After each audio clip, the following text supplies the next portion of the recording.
बिस्मिल्लाहिर्रहमानिर्रहीम। अस्सलाम वालेकुम। आज 30 जून है और दिन है इतवार का। कल तहरीक इंसाफ ने 29 जून बरोज़ हफ्ता एक और बड़ा कार्ड खेला है।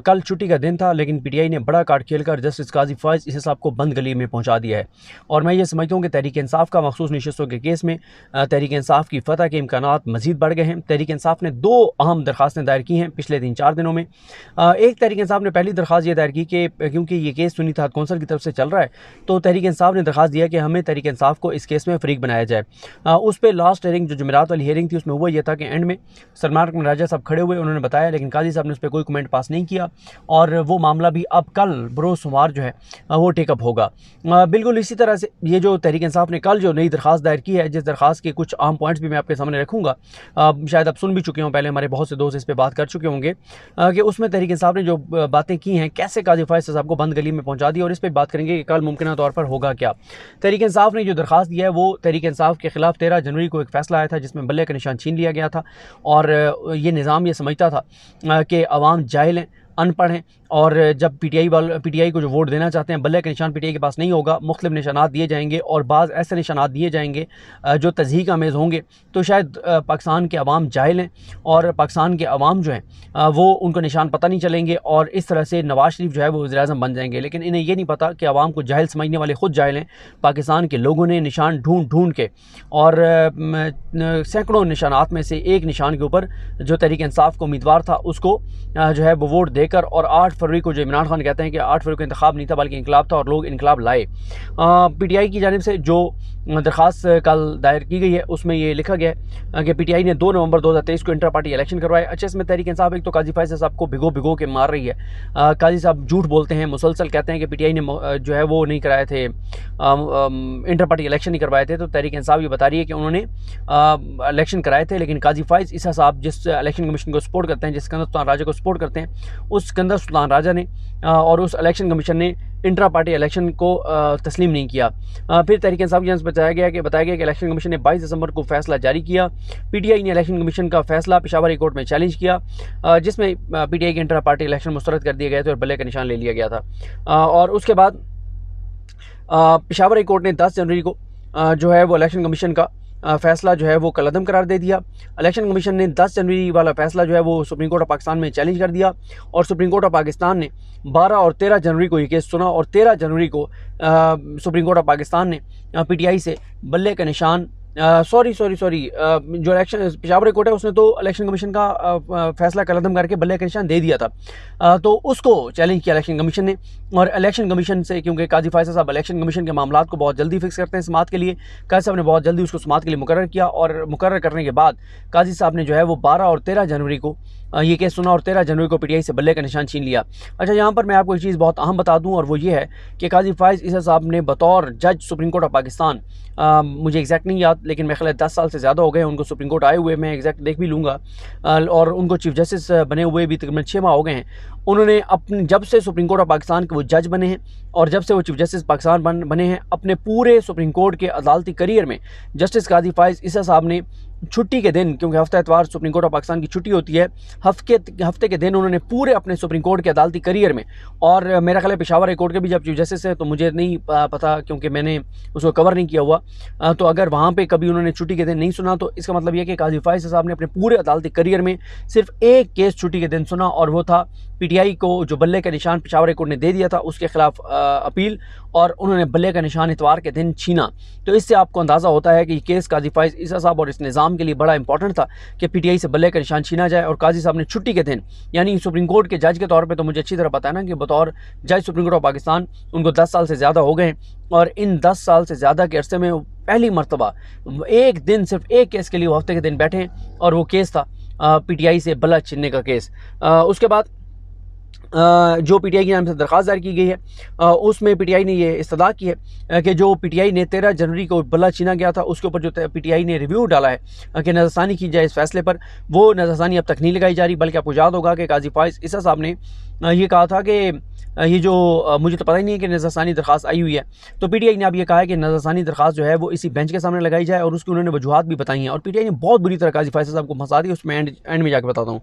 उन्होंने कहा है कि इंसाफ की मुकम्मल फरहमी के लिए ज़रूरी है कि 13 रुकनी बेंच ही बल्ले के फैसले की नज़रसानी दरख्वास्त सुने। इस बेंच के सामने उस फैसले के बहुत से हवाले दिए जा रहे हैं। इस बल्ले के निशान का जो फैसला है उस पर उसको सुने बगैर इसके साथ ये मामला कंक्लूड नहीं हो सकता। और उन्होंने कहा है कि ऐसा ना किया गया तो फिर पीटीआई को, दरख्वास्त गुजारों को नाकाबिल तलाफ़ी जो है वो नुकसान होगा। और उन्होंने अदालती फैसलों के हवाले दिए हैं कि कैसे 3 रुकनी बेंच के बजाय लार्जर बेंच जो है वो सुन सकता है। और उन्होंने कहा कि उन्होंने ये भी तफसील से अपनी दरख्वास्त में बताया कि बल्ले का जो फैसला है वो और मखसूस नशिस्तों का मामला आपस में कैसे जुड़े हुए हैं। और पीटीआई ने उस दरख्वास्त में ये भी बताया है कि काजी फाइज ईसा साहब ने बल्ला छीन के अवाम पाकिस्तान को कैसे धचका दिया, कैसे नुकसान पहुँचाया पाकिस्तान को, पाकिस्तान की जमहूरियत को कैसे नुकसान पहुँचाया। और कैसे काजी फाइज साहब का जो फैसला है बल्ला छीनने वाला काजी फाइज ईसा, मुसरत हिलाली और मोहम्मद अली मज़हर का, ये कैसे बुनियादी इंसानी हकूक़ जो आइन में दिए गए हैं उनकी कैसे खिलाफ वर्जी है। और उन्होंने उड़ा के रख दिया है काजी फाइज साहब के फैसले को। और उन्होंने कहा कि काजी फाइज साहब का फैसला आइन से मुतसादिम था। और उन्होंने कहा कि काजी फाइज साहब ने जमहूरियत को जो है वो नुकसान पहुँचाया, यानी इस फैसले से जमहूरियत को नुकसान पहुँचा और लोगों का अदालतों पर एतमाद कम हुआ और इसलिए ये बहुत अहम है। और पूरे प्रोसेस से ही पीटीआई को जो है वो बाहर कर दिया गया। ये मामला इसलिए इंपॉर्टेंट है कि जजेस के सामने जब ये 13 रुकनी बेंच के सामने जब ये मामला चल रहा था तो काजी फाइज साहब ने अपने जो उनका फैसला है उसकी वो सफाइयाँ देते रहे और अपने उस फैसले की वो सफाइयाँ देकर ये कहते रहे कि मैंने कब कहा था कि पीटीआई को बतौर जमात जो है वो इलेक्शन से बाहर कर दिया जाए। तो जजेस ने यही कहा कि ये काजी फाइज साहब का जो फैसला था ये फैसला जो है इसकी जो इलेक्शन कमीशन है उसने गलत जो है वो तशरीह की है। अब इलेक्शन कमीशन ने और अतर मिल्ला साहब मुसलसल ये कहते रहे कि अगर इलेक्शन कमीशन ने सुप्रीम कोर्ट के किसी फैसले की गलत तशरीह की है तो उसकी सज़ा एक जमात को और अवाम में पाकिस्तान को क्यों दी जाए। तो अतर मिल्ला साहब ने तो ये भी कहा था कि 8 फरवरी को जो इंतखाबात में धांधली का केस है उसको भी इसके केस के साथ लगाया जाए। अच्छा, अतर मिल्ला साहब की 2 और चीज़ें जो मैं क्योंकि ट्रैवल कर रहा हूँ तो मैं उसको नहीं पढ़ सका। जो एक उन्होंने वो तो कर दिया ना, उन्होंने अपने ऑर्डर में लिख दिया है कि जो उन्होंने इलेक्शन कमीशन को कहा था कि 8 फरवरी से पहले जो आपके पास शिकायत आई वो शिकायत क्या थी, उस पर आपने क्या किया, 8 फरवरी को क्या शिकायत आई, 8 फरवरी के बाद क्या शिकायत आई, ये तमाम चीज़ें हमारे सामने रखें। लेकिन काजी साहब ने कमर अदालत में बैठ के ही अतर मिल्ला साहब की इस बात को मुस्तरद कर दिया था और कहा था कि हम वो चीज़ें नहीं मंगवाएंगे, क्योंकि वो चीज़ें आ जाती तो काजी फाइज साहब मजीद पकड़े जाते कि कैसे इन्होंने लेवल प्लेइंग फील्ड नहीं दी पीटीआई को और कैसे इलेक्शन कमीशन ने और सुप्रीम कोर्ट ने मिलकर 8 फरवरी के इंतखाबात करवा के और पाकिस्तान को इस तबाही और बर्बादी का शिकार किया जिसमें आज पाकिस्तान और तबाही और बर्बादी का शिकार नजर आता है। फिर दूसरा, अतर मिल्ला साहब ने एक लेटर भी रजिस्ट्रार को लिखा है जो काजी फाइज साहब ये तासुर देते रहे कि फैसल वाडा के ख़िलाफ़ तो इन्हें अदालत की कार्रवाई जो है वो फैसल अतर मिल्ला साहब के कहने पे शुरू की गई है। उस पर मैं अलग से बात करूंगा क्योंकि मैं अभी तक वो नोट नहीं पढ़ सका, उस पर मैंने कोई चीज़ नहीं देखी, उस पर अलग से बात करेंगे। लेकिन अब आते हैं इस बात पर कि कल क्या होगा। देखें, कल ये होगा कि जजेस मुसलसल ये कह रहे थे कि ये बल्ले का निशान का फैसला हमारे सामने नहीं है, उसका रिव्यू पेंडिंग है। आप पीटीआई ने तो कह दिया कि रिव्यू लगाएं। दूसरा ये कहते थे कि काजी साहब के पीटीआई हमारे सामने नहीं है, हमारे सामने सुन्नी इत्तेहाद कौंसिल है, वो भी उन्होंने कह दिया। दूसरा ये कि मंसूर अली शाह साहब और जमाल खान मुंदखिल साहब मुसलसल ये कहते रहे कि पीटीआई को किसने रोका है कि वो ना आए, वो आए हमारे सामने। अब वो आ गए और वो एक और चीज़ का हवाला दे रहे थे कि पीटीआई के जो वकील हैं सलमान राजा साहब, वो जो एक दरख्वास्त लेकर आए थे 8 फरवरी से पहले जिस पर चैम्बर अपील करनी चाहिए थी क्योंकि एतराज़ लगा दिया था रजिस्ट्रार ऑफिस ने, तो उस पर अपील क्यों नहीं दायर की जा रही। अब वो एक चीज़ है, वो एक है, अब वो पूछना पड़ेगा सलमान राजा साहब से कि वो क्यों नहीं उसके ऊपर चैम्बर अपील दायर कर रहे जो उन्होंने वो दरख्वास्त लेकर आए थे इलेक्शन से पहले जो काजी फाइज साहब ने नहीं लगाई थी, जिसमें उन्होंने कहा था कि हमसे बल्ला ज़रूर छीन लिया गया है, हमारे निशानात मुख्तलिफ हो सकते हैं लेकिन हम उम्मीदवार तहरीक इंसाफ के ही हैं क्योंकि हमारे कागजात नामजदगी में लिखा हुआ है कि हम तहरीक इंसाफ के उम्मीदवार हैं। लेकिन काजी साहब ने वो केस नहीं लगाया था और काजी साहब आप ये गलत बयानी करते हैं कि वो तो रजिस्ट्रार ऑफिस ने किया था, आप चैम्बर अपील करते, आप हमारे सामने आते तो रजिस्ट्रार ऑफिस इतनी अहम पिटीशन सवाल ही पैदा नहीं होता कि काजी फाइज साहब से पूछे बगैर उसके ऊपर एतराज़ात लगा दे। अब कल क्या होगा, कल ये दोनों मामलात फुल कोर्ट के सामने आएंगे, तहरीक इंसाफ के फरीक बनने वाला भी और दूसरा जो है ये जो मखसूस ये बल्ले के निशान वाले रिव्यू वाला भी। अच्छा, अगर तो पहले मामले पर पीटीआई फरीक बनने के मामले पर काजी फाइज साहब कहते थे कि ठीक है हम पीटीआई को फरीक बना लेते हैं, फिर तो ये मामला जो है वो PTI फ्रीक बन जाएगी। लेकिन अगर काजी फायज साहब जो हर मामले में तहरीक इंसाफ के खिलाफ जाते हैं, जो हर मामले में नून लीग और पीपल्स पार्टी के हक में जाते हैं, जो हर मामले में इस निज़ाम के हक में जाते हैं, तो अगर काजी साहब अड़ जाते हैं फिर ये मामला चला जाएगा, जजेस के दरमियान इख्तलाफ हो जाएगा, फिर जजेस उठ के जाएंगे, जजेस इस पर मुशावरत करेंगे, मुशावरत के बाद आकर पता चलेगा कि काजी फायज साहब के साथ कितने जजेस हैं और आइन के साथ कितने जजेस हैं। तो फिर पता चल जाएगा कि कौन से जजेस जो हैं वो काजी फायज साहब की आइन की जो तशरीह वो करना चाहते हैं उसके साथ हैं, और कौन से जजेस जो है वो आइन की वो तशरीह करना चाहते हैं जो पाकिस्तान और पाकिस्तान के लोगों के लिए इस वक्त बहुत ज़रूरी है। तो दूसरा जो मामला है रिव्यू वाला मेरा ख्याल है कि वो ज़रा PTI ने कार्ड बहुत ज़बरदस्त खेला है और काजी साहब को बंद गली में पहुँचा दिया है। लेकिन मुझे लगता है कि रिव्यू वाले मामले पर शायद जो है वो PTI के हक़ में ज़्यादा जजेस ना हों और वो कहें कि नहीं रिव्यू जो है वो वही बेंच सुने या जो भी मामला है रिव्यू के ऊपर, तो शायद मुझे नहीं लगता कि PTI को फ़ायदा इस बेंच से मिल सकता है। लेकिन कार्ड PTI ने इतना ज़बरदस्त खेला और काजी साहब को बंद गली में पहुंचा दिया, क्योंकि काजी साहब बार बार कहते थे बल्ले के निशान का फैसले का हवाला ना दो, मैं कबूल नहीं करूँगा, मैं ये कर दूँगा, मैं वो कर दूँगा, और बड़ा बरहम होते थे और मुँह बना लेते थे, मूड बना लेते थे, रुस जाते थे, गुस्से हो जाते थे। लेकिन अब PTI लिया ये मामला, PTI कह रही सुन लिया, अगर आपका फैसला इतना ज़बरदस्त था, अगर आपने इतना तारीखी फैसला दिया था तो ज़रा आपका फैसला 13 जजों के सामने लग जाए ना। देखें अगर तो काजी फायज साहब ने बाकी तारीखी फैसला दिया था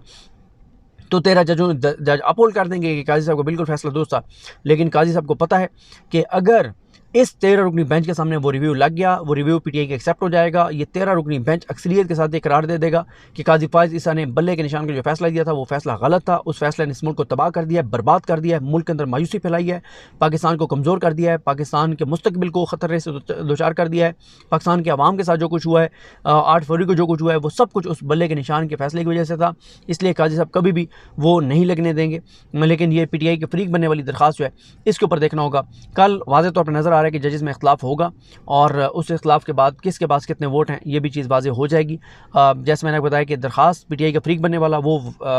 उस पर तो मुझे नज़र आ रहा है कि अक्सरियत कहेगी कि बिल्कुल इनको फ्रीक बनाना चाहिए। लेकिन जहाँ तक ये वाला है रिव्यू वाला, इस पे शायद PTI के साथ ज़्यादा ना, लेकिन PTI ने कार्ड बहुत ज़बरदस्त खेला है। अच्छा PTI ने कार्ड क्यों खेला है? PTI ने कार्ड इसलिए खेला है कि बहुत सी ये ख़बरें सामने आ रही थी, इल्ज़ामात लग रहे थे कि जो काजी साहब ने जुमेरात से मामला सोमवार पर लेके गए हैं, क्योंकि जुमेरात को उनके साथ अक्सरियत नहीं थी, तो अब वो इन छुट्टियों के दिनों में वो जजेस को जो है वो कहीं से मैनेज करवाएंगे। इल्ज़ाम लग रहा है काजी फायज़ साहब पे, कहीं से कॉल्स करवाएंगे, कहीं से थ्रेट करवाएंगे जजेस को, और फिर जजेस जो है वो काजी फायज़ के साथ मिल जाएंगे, उनको अक्सरियत हासिल हो जाएगी। तो इस के बाद PTI ने जो कार्ड खेले हैं दो, ये बड़े ज़बरदस्त कार्ड हैं। एक ज़ाहिर है जुमेरात से पहले दरख्वास्त दायर हो गई थी, असल तो ये दरख्वास्त है रिव्यू वाली जो अभी तहरीक इंसाफ ने कल दायर की है। तो इसमें काजी फायज़ साहब जो हैं वो बुरी तरह से आप कहिए कि फंस गए कि जाएँ तो जाएँ कहाँ। बल्ले का मामला PTI ज़बरदस्त अंदाज से लेकर आई है और दरख्वास्त बड़ी ज़बरदस्त, बड़ी शॉर्ट दरख्वास्त लिखी गई है, लेकिन तमाम हक़ाइक़ उसमें लिख दिए गए हैं। तो ये एक बड़ी इसमें पेशरफ्त हुई है। देखते हैं कल क्या होता है। मुझे अपनी दुआ में याद रखिए। लकनी मोहम्मद साहब का हामी नासरो। अल्लाह हाफ़िज़।